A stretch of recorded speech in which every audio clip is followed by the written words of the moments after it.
All right, Miss Aurorah is back. Miss Aurorah had to move to the corner a little bit, something here, because everybody in here is partying right now, and it's going on 4 o'clock in the morning, and the young ladies next to me are into some heavy, mean karaokeing. I doubt seriously that you want to be subject to that. So, in this video, Miss Aurorah is going to answer these questions that you all have been emailing about special needs trust. Can we do that? All right. So for those of you who do not know who I am Miss Aurorah Dey, and this is the Secured Entrepreneur Movement.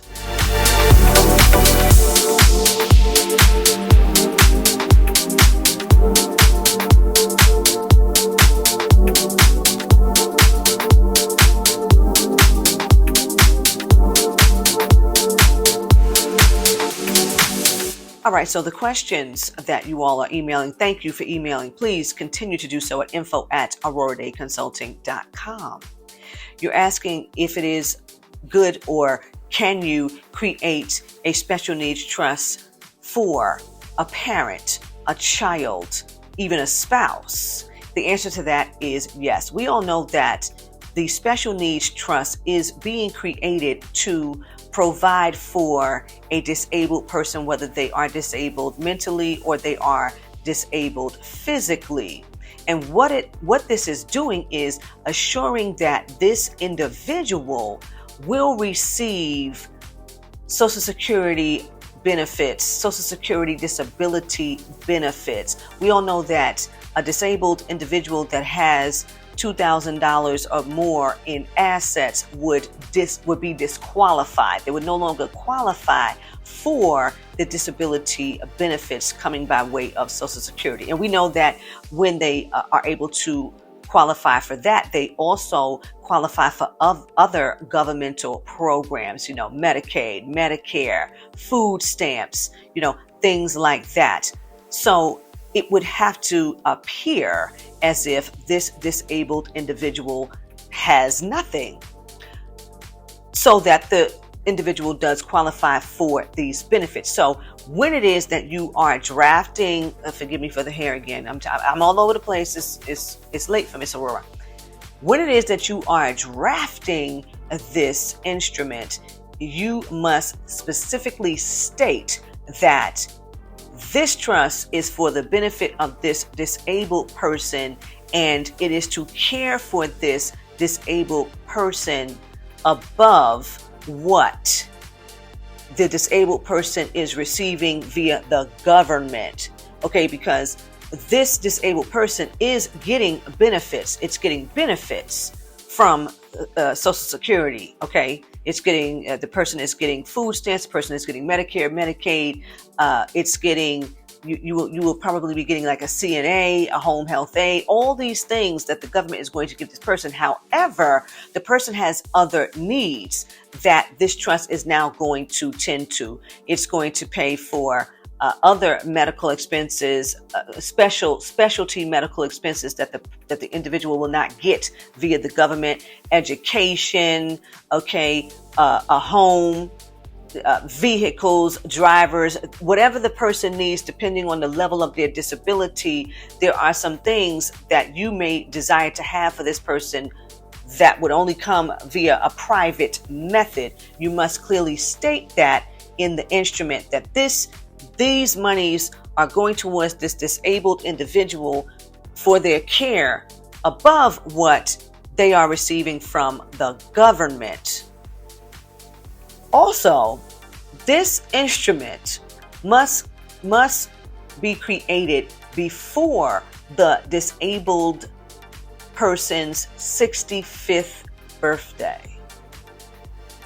Has to happen before the person is 65 years of age. Okay, bear that in mind. So this is an irrevocable trust.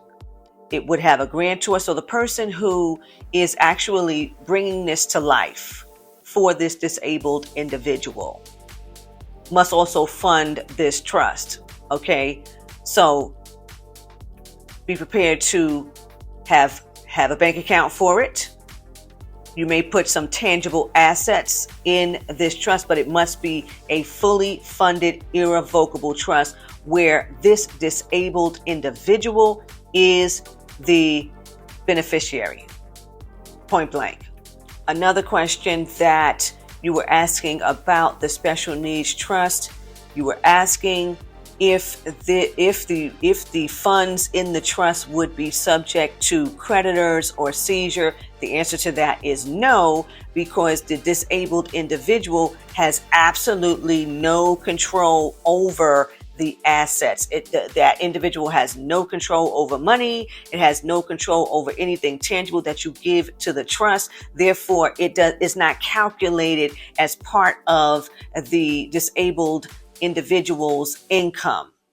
It's not calculated as the disabled individual's estate. It doesn't belong to that individual's estate. Okay, it's totally separate. So you don't have to worry about anything like that. Just be sure, like I'm sharing with you, that your trust instrument clearly states the intention of the trust, and that is to care for this disabled individual. Whoever it is that is playing the role of the trustee must know that they are using everything that belongs to this trust to care for this disabled individual until this individual is no longer alive. Okay, that's it. That's what I want to share about the special needs trust. The only other thing Ms. Aurorah wants to tell you in this video, you need to go ahead and grab that Trust Basics course. You will learn about the irrevocable trust. I mean, everything about it. The religious trust, which everybody is gunning for now because of this whole Corporate Transparency Act and some of the changes that the IRS has made, some of the updates that I feel are a little bit better. But the tenets of that religious trust and how these anonymous limited liability companies and the trust actually work together in a wealth cycle. You're going to learn all of that, and you will have the opportunity to have a strategy session with someone on the ADC team. Okay, so make sure you get that. All through January is still at the holiday price. That's all Ms. Aurorah wants to share with you in this video. You know, you can find me at AurorahDayConsulting.com. And until next time, ta-ta.